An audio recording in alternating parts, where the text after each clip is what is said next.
नमस्कार, स्वागत है आपका। आप देख रहे हैं सी न्यूज़ भारत। मैं हूं आपके साथ इशिता। वक्त हो गया राजस्थान बुलेटिन का।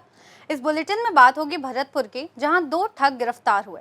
लोन दिलाने के नाम पर लाखों की ठगी की गई। साथ ही बताएंगे कैसे भरतपुर में भाजपा नेता ज्ञानदेव आहूजा के आपत्तिजनक बयान को लेकर सियासी भूचाल आ गया। ऐसी तमाम खबरों पर विस्तार से बात करेंगे। भरतपुर शहर की मथुरागीर थाना पुलिस ने बड़ी कार्यवाही करते हुए प्रधानमंत्री रोजगार योजना के तहत लोन दिलाने का झांसा देकर लाखों की ठगी करने वाले 2 शातिर ठगों को गिरफ्तार किया है। पकड़े गए आरोपियों में रवि कुमार और सोनू शैलेंद्र जाटव शामिल हैं, जो आगरा के रहने वाले हैं। पुलिस ने इन्हें आगरा और कानपुर से दबोचा है। साथ ही ठगी में इस्तेमाल की गई स्कूटी भी बरामद की है। फिलहाल पुलिस ने दोनों को गिरफ्तार कर पूछताछ शुरू कर दी है। के साथ ठगी का हमारे सामने खबर है, तो उस पर फिर सारी फाइल्स हरगोपाल जी को दी गई। तो हरगोपाल एएसआई जो मथुरा गेट पर अभी है, इन्होंने बहुत बढ़िया कार्रवाई की। उसका सारा डिजिटल रिकॉर्ड और आसपास पूछताछ से भी जो अपना नेटवर्क डेवलप करके इसके बारे में सारी जानकारी दी। जहाँ जहाँ सीसीटीवी में उसकी फुटेज आई तो वहाँ से उसकी पहचान की। फिर जब हमने उसका फ़ोन रिकॉर्ड्स इन सबको चेक किया और सारी चीज़ें खंगाल कर इन्होंने उस बंदे को आइडेंटिफाई कर लिया। देन इन्होंने और अच्छा किया कि वहाँ पर फिर जाकर आगरा में भी हमने पहले ई मित्र जहाँ पर कुछ पैसे डलवाए गए थे उसको पकड़ के लाए। फिर पता लगा उस ई मित्र का कोई डायरेक्ट रोल नहीं था, इसने जस्ट उसके खाते में डलवाए थे। तो एक ई मित्र वालों से भी ये अनुरोध है कि जिसके भी आप पैसे निकाल कर देते हैं उसका कोई ना कोई ID प्रूफ अपने पास रखें, क्योंकि वरना ई मित्र वाला भी मुलजिम बन सकता है। इसमें हम मेन मुलजिम तक पहुँच आए तो पता लगा कि उसका ई मित्र वाले का कोई रोल नहीं, अदरवाइज आप भी एक मुलजिम बन सकते हैं। तो ई मित्र वाले जिसको भी पैसा निकाल कर देते हैं उसका ID प्रूफ अवश्य दें।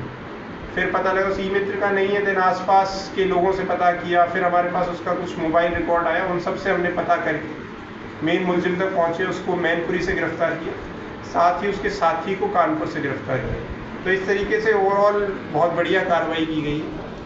तो ये है, इससे लोगों को एक विश्वास आना चाहिए कि एक पुलिस कि थोड़ा टाइम लगा क्योंकि ये लंबा प्रोसेस था, लेकिन आरोपियों तक हम पहुँच गए।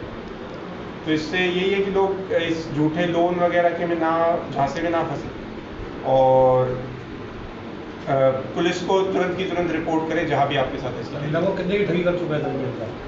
ये हमारे पास जो FIR में है वो करीब करीब 4-4.5 लाख की है और 2-3 लाख का और फ्रॉड हमें बताया गया। कितने कहाँ का ठगी करी होगी? शहर में ही करी है। लोग अलग अलग इलाके, कोई भुसावर का भी है, कोई ददर का भी है, बट ये ऑपरेट यहाँ शहर में आता था वाहन से और लोगों से पर्सनली मिलकर उनको ठगी कर। और भी है साथ? 2 साथी, 2 लोग पकड़े गए हैं। 2 लोग सर नहीं 2 ही थे इसमें। मेनली तो रवि कुमार ही था जिसको हमने गिरफ्तार किया। सोनू ने इसके साथ जो चेक निकालने की प्रक्रिया उसमें वो आया है। मेन इसमें आरोपी रवि कुमार। सर कुछ सरकारी योजनाओं का भी वो देते हैं, सरकारी योजना के थ्रू लोन दिलाने के लिए? हाँ, वही था इनका कि सरकारी योजना के थ्रू हम लोन दिलवाएंगे। तो उसी का इन्होंने नकली वो डिजिटल वो निकाल के कि ये लोन स्कीम है जिसमें आपको मुख्यमंत्री इस तरीके से स्कीम है, इसमें आपको बोल देगा वैसा लोन। कितने सर अभी तक FIR कितनी हो गई हैं आरोपियों के खिलाफ और किस किस थाने में हुई हैं? 3 FIR हुई है, 1 अटलगढ़ में, 2 मथुरा गेट। ठीक है। भरतपुर से सी न्यूज़ संवाददाता रीना की रिपोर्ट। भरतपुर में भाजपा नेता ज्ञानदेव आहूजा के आपत्तिजनक बयान को लेकर सियासी भूचाल आ गया है। कांग्रेसियों ने आज जिला कांग्रेस कमेटी के तत्वाधान में आहूजा के खिलाफ जोरदार प्रदर्शन किया और पुतला फूंककर अपना आक्रोश जाहिर किया। दरअसल ज्ञानदेव आहूजा के विधानसभा में नेता प्रतिपक्ष टीकाराम जूली के खिलाफ कथित रूप से अशोभनीय और समाज विशेष को निशाना बनाते हुए टिप्पणी की थी। कांग्रेस ने इस बयान को भड़काऊ और समाज में तनाव फैलाने वाला बताया है। मौके पर मौजूद कांग्रेस के प्रदेश प्रवक्ता योगेश सिंघल ने कहा कि भाजपा नेता न केवल एक वरिष्ठ नेता का अपमान किया बल्कि एक समुदाय की भावनाओं को भी आहत किया है। उन्होंने भाजपा से मांग की है कि ज्ञानदेव आहूजा माफी मांगे और उनके खिलाफ सख्त कार्यवाही हो। कांग्रेस का कहना है कि यदि भाजपा ने जल्द कार्यवाही नहीं की तो वे प्रदेश भर में आंदोलन तेज करेंगे। फिलहाल भरतपुर में माहौल गर्म है और राजनीतिक तनाव बढ़ता जा रहा है।